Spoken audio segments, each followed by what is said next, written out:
কলকাতার Eden garden মানে বাড়তি উন্মাদনা, উপচে পড়া ভিড় আর গগন বিধারী চিৎকার। কিন্তু এবার টি-20 বিশ্বকাপে সেই চিরচেনা ইডেনকে ঘিরে নেই কোনো উত্তাপ, চারদিকে শুধুই হাহাকার।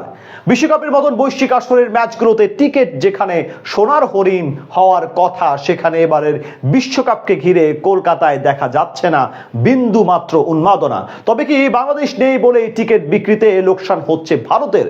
বাংলাদেশকে বাদ দেওয়ায় টিকিট বিক্রির এই হাহাকার নিয়ে বিস্তারিত এই রিপোর্টে। এবারের টি-20 বিশ্বকাপে কলকাতার চিরচেনা ইডেন গার্ডেন্স যেন বড্ড অচেনা। বিশ্বকাপে বাংলাদেশ নেই, তাই কলকাতাবাসীরও যেন বিশ্বকাপ নিয়ে নেই তেমন কোনো আগ্রহ।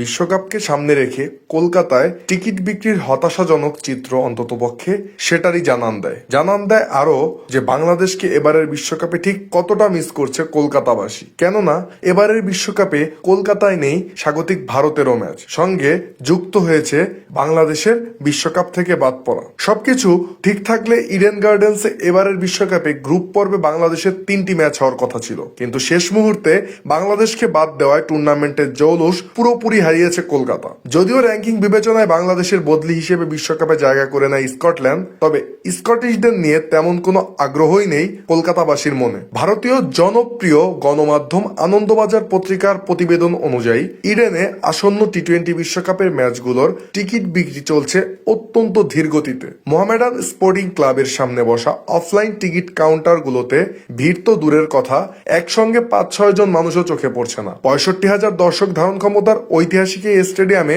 ম্যাচ ঘিরে এমন অনাগ্রহ নিকট অতীতে খুব কমই দেখা গেছে। টিকিট বিক্রির পরিসংখ্যানও বলে দিচ্ছে হতাশার কথা। এখন পর্যন্ত সব ম্যাচ মিলিয়ে 21,000 টিকিটও বিক্রি হয়নি কলকাতার ইডেন গার্ডেন্সে। ওয়েস্ট ইন্ডিজ বনাম স্কটল্যান্ড ম্যাচের টিকিট বিক্রি হয়েছে মাত্র 2,917টি। আর স্কটল্যান্ড বনাম ইটালির অবস্থা তো ভয়াবহ।